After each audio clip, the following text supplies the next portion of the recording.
Welcome to the Tech Sales Show, dedicated to making you a better seller. Recorded 4,827 miles across the Atlantic Ocean with Bobby Doss from Houston, Texas, a father, husband, golfer, pilot, and tech seller. And Brian Evans, an expat in London, England, family man, 2X Ironman, and an ERP salesman. Both sharing tried and true sales strategies and providing free tools to make each week and campaign easier for you. They also answer your questions weekly. Now, here is Bobby and Brian. Hey, Bobby. What's up, Brian?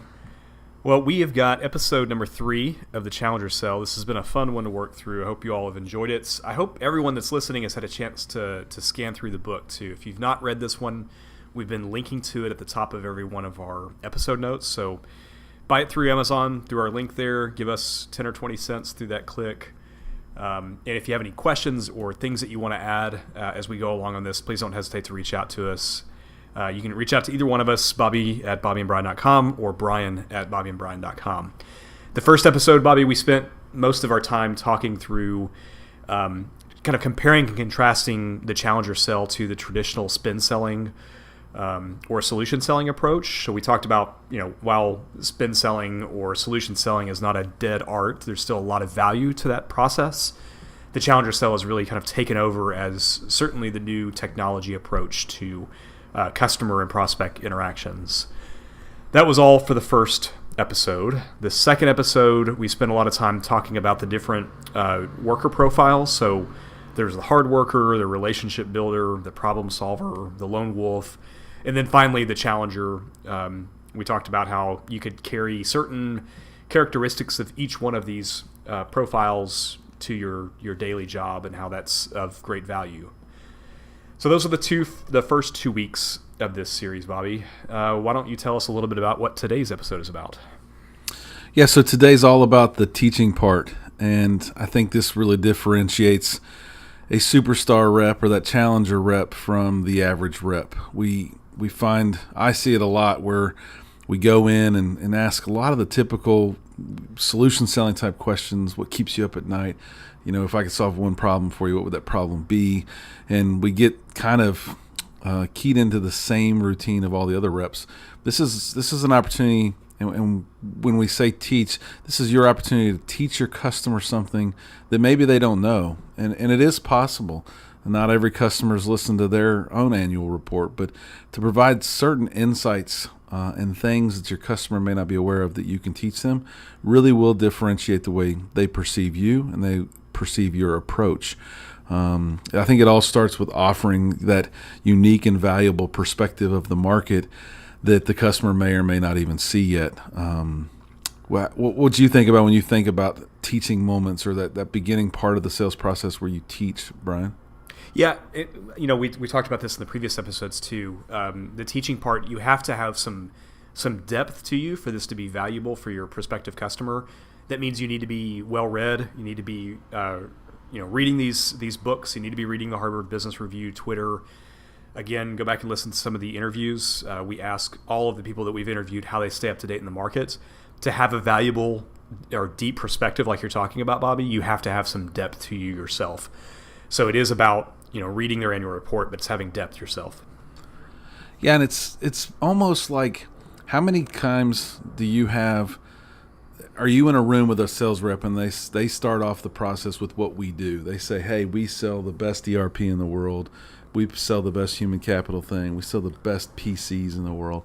I hear that often, and normally that almost commoditizes them and gets them down to a pricing war at the end of the sales process instead of teaching the pains and resolutions. I think we should do a listener's choice on how to tell your story, maybe how to pitch your what you're doing for the customer, so that you don't lead with what you're doing, but more with how you can solve that customer's problem. Maybe a great way to teach before you even get in front of that customer for the first time. Yeah, what if the first, let's say 10 minutes of that conversation, instead of you bringing up your brand or your product or your wares altogether, what if that first 10 minutes of the conversation was entirely focused on unique perspective you had on their business?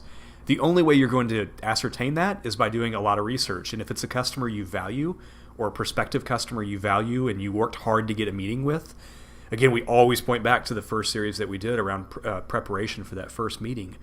Isn't it worth doing the due diligence to come with a valuable and unique perspective to that meeting that leads to a really rich conversation that will absolutely lead to your solution? It's just not about leading with your solution, it's leading to your solution. Yeah, I had a pretty good meeting about 2 weeks ago that now has turned, and I did our 5 meetings before that meeting. There was some pain around those meetings, but we got through it. We had a great hour and a half with the customer. Customer sent me something late on Friday that they're ready to do our 3-hour workshop somewhere shortly after this podcast, I would expect. But what was interesting is in that meeting, the customer asked what made us different. And I said, to some degree, we're not that different. We're very similar to competitor A, competitor B, competitor C.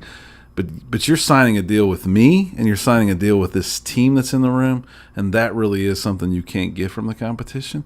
I don't think some reps help customers navigate alternatives, but if you call a spade, it's not like they don't know those competitors exist in the market, and that's part of teaching as well, that you can differentiate around those alternatives, but also help the customer navigate them, because they're gonna do it with or without your help for sure. I think I always make account executives nervous here, Bobby, because I am very brutally honest about what they may be looking for and what we really are. So, for example, at Workday, if a customer is just looking to process transactions, financial transactions, or if they just need a database of their people, there are far cheaper solutions to go buy than Workday. Go buy one of those solutions. You don't need Workday if your problems are X and Y, not Z. So I think it shows, while it makes the account executive nervous, I think it shows the customer a bit more sophisticated approach to how an evaluation should go. But that is such the human aspect too, because I'm thinking about some of the conversations we were having right before we started recording about your new gadget on your wrist. Doesn't that almost poke the bear when you tell a customer, like, you don't need us. We're actually too sophisticated for you. Just go buy competitor ABC. When you get sophisticated, call me back, and then maybe I can sell you my solution. That just probably sucks them into wanting Workday more, because they're like, well, no, I don't just need a database for my employees. I need what is that all you can do? And then you get more of an opportunity to teach. I call that the binary approach, and I'm probably stealing this philosophy from someone else or from a book I read 5 years ago. But I call it a binary approach. I really try to say, this is what we can do, this is what the others can do. If that's all you need, man, there are some great alternatives out there. You should really look at this one and this one. Those are great. Here's what we do, though, and you're exactly right. They want to be in that bucket of transformational. And the book says that part of this teaching process is that you continue to provide ongoing advice and consultation, whether you're in the game or not. Most reps don't do that. If they get told no or they lose a deal, they walk away. But we talked about the long game in many episodes. If you continue to provide that advice and that consultation, the relationship will grow and get stronger and stronger, and you never know when those paths to work together will cross again. It's kind of awe-striking how small the Houston community is, being the third or fourth largest city in the United States. I think this is where the relationship seller tends to crash and burn too. There's nothing wrong. I mean, the relationship seller, that's a unique skill and perspective. It's something I don't have. That's not who I am. Not to say that I don't have relationships with prospects and customers, but I'm not the guy that has the 20-year relationship with a client. But if they're not continually bringing value and unique perspectives to that customer, a relationship seller tends to struggle there. So you're right. You've got to be able to provide ongoing advice, consultation, and bring value to the partnership. Some of the teaching that I think I've seen be very successful is helping customers avoid those potential landmines, right? The bait and switch things that maybe some of the up and coming solutions or products might do. We've heard horror stories about services companies that seem to have a lot of business, but not very many raving fans or happy customers. It doesn't have to be all about throwing FUD, but if you know those stories and can teach your customer about those things, then they get the opportunity to challenge those people when you're not in the room. And if they avoid one landmine, you will be the person they call back next time, whether you win this one or not. For me, in my current role, this tends to be all around deployment. because deployment of an ERP system can be a challenge, right? So I've never heard that. I've never heard the term of open heart surgery. It's the truth, and so the prospective customer knows that deployment is going to be hard work. If you go in there saying, "Oh no, cakewalk, it's going to be easy," they're already looking for what those challenges are.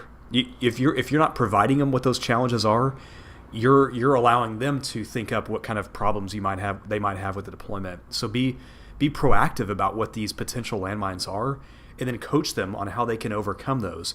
All you're doing is help. You're being transparent, and you're being honest, and you're building a relationship and building a partnership by bringing something new and innovative to the table. We led into some of this earlier in episode 1 and 2, but this is really called commercial teaching, where the rep teaches their prospect how to think about their needs. It has to be your or their unique strengths, right? And then how do you tie those two things together for them to just be drawn and want to buy your product? If you think about even my role today, Dell Technologies, a lot of what we sell looks very, very similar to the competitors out there. But the piece that I think not just me and my brand bring, but the Dell Technologies brings, is a portfolio a mile wide. That's both a strength and a weakness. And if I don't call that out, I know a customer's going to call that out. But how do I have them think through and teach them what are they doing from their end user device up through their data center to their storage to the cloud that would differentiate me and make me unique? That's the easy way to show them why they should be working with Dell Technologies. And it's not one thing it's not one story you're going to tell in that one meeting that, oh, well, we'll just do everything through Dell. But it's that thing that I teach and preach about over and over and over again, so that they see that I have a unique capability that no other technology company has in the world. Indeed. And I'll talk about this more in the next episode here, but I keep a running list of business outcomes. And then I tailor these business outcomes based off what I know to be true in their business. So if they're safe to assume we're targeting fast-growing, changing organizations, I've got, probably 50, 60 stories for fast-growing, changing organizations and outcomes they've been able to achieve with Workday. So I'm effectively building these stories that lead to Workday being the answer to those challenges.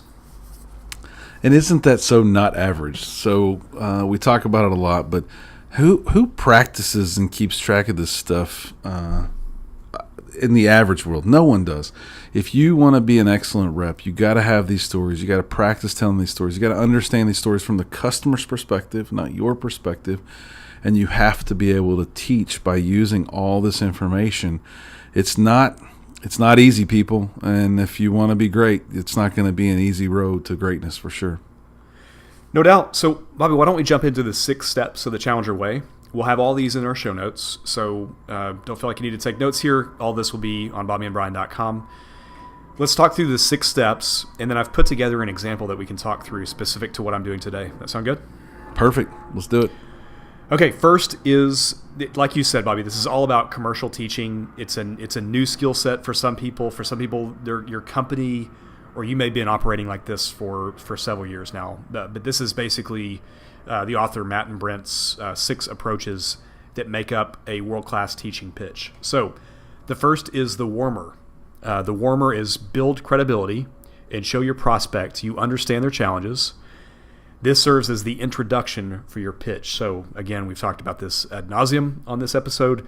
It's build credibility, show that you understand their unique challenges.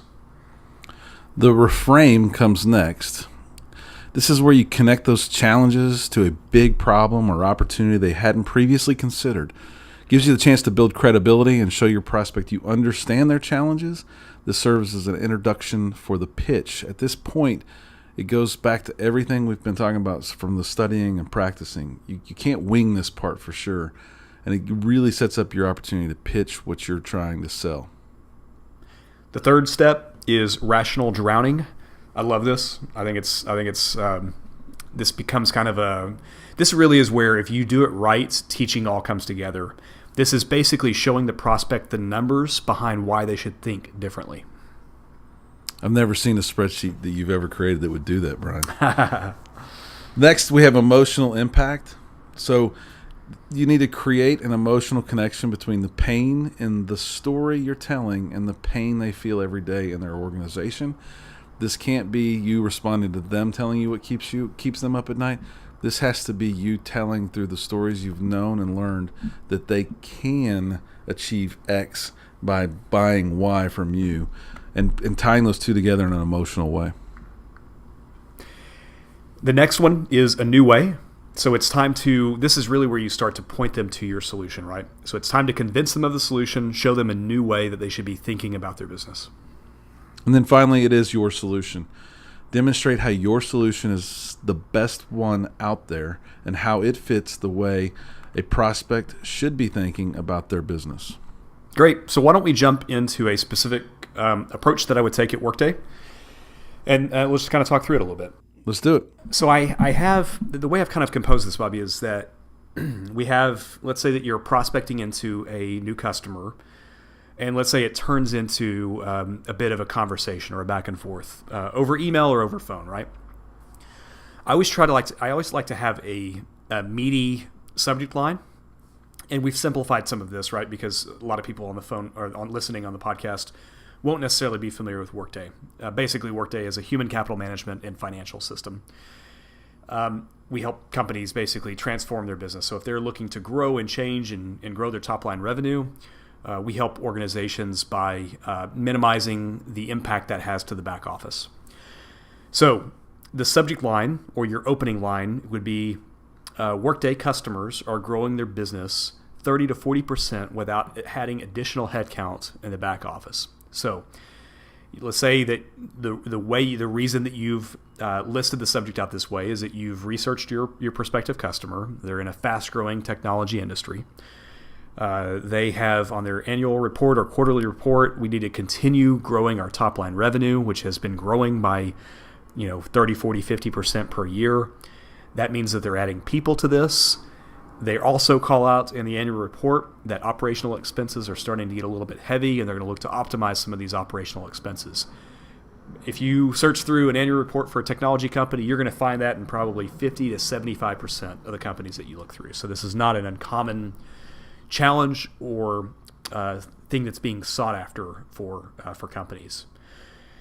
So, Bobby, the warmer for that could be in your Q2. So this is where you get very specific. In Q2, your Q2 report to shareholders, you express that you grew by 15% and you have plans to grow by another 30%. You express that you've got operational challenges that you're looking to solve from a technology platform standpoint. Do you just say that because it's like one of your tricks, or have you actually studied and done that research and know those numbers and show them proof points? Yeah, it's almost worth taking snips out of their quarterly report. Like, that'd be really powerful. As much evidence as you could get, or as specific as you could be here. I mean, this could be a full paragraph. I like to keep these a little bit short, but if you've got a sophisticated buyer on the other end of this email or phone call, the more evidence, fact-based evidence here, the better off you're going to be. Let me do what might be the wrong way to do the reframe. You talked about the warmer and giving those statistics. This might be a reframe from an average rep. Let's say that the next statement I would say would be most organizations we work with, quote unquote, pre-Workday, don't realize that some of the operational headcount is unnecessary if we had the right technology in place. Doesn't that kind of lead them to be my Workday customer now? Yeah, the challenge with it is that you're answering the question too fast. Like, they know we're trying to sell them something here. Like, certainly they know that, but there's no need to get to it that fast. So, yeah, I agree with you. It wouldn't be a totally wrong way to do it, but it's not the perfect way to do it. That's a great way to talk about the wrong reframe there, is that I do think every rep thinks they're so busy that they only have this one shot. They got to poke this one thing about their line or their product, and it does come off so cliche and so salesy. And I'll even talk to salespeople and say, I didn't say anything salesy. And it's not how you want to be sold to. I'll go back to that example. So don't sell that way. All right, so show us what a good refrain would look like, Brian. A good refrain might look like, so many organizations make unnecessary hires in the back office to support this growth. which delays profitability goals because they can't properly scale their business. So you didn't talk about your solution. You didn't talk about your technology. You didn't tell them if they don't buy Workday, they're going to suck. You taught them that most customers make unnecessary hires. That's going to catch a bone. They're going to reflect on that. They're going to be like, oh yeah, I did just hire 2 extra people. We only grew by 10%, but my headcount doubled. They're going to put that 2 and 2 together and start understanding that you are teaching them about what their problems and pains are. Agreed, and we're really oversimplifying this example, y'all. So you're gonna have to tailor and cater this for your own prospective customers, and we'll get into that a little bit more in the next episode. So rational drowning. So this is there's a number of ways to do this, right? We'll include one of them on the show notes. We'll give you a couple more examples here. But your statement here could be Custom Ink, they're a customer of Workday, but we haven't exactly called that out yet. Custom Ink directly attributes their ability to grow 30 to 40% without adding additional back office resources to the Workday technology platform. So we have a direct customer that's speaking on a public statement. You could even, that could be a hyperlink. If this is an email conversation, that could be a hyperlink that you're linking to that statement they made on the Workday website. And you're kind of causing the customer at this point, or the prospective customer at this point, to say, man, we continue to bleed resources in the back office to fix this top line revenue challenge that we've got.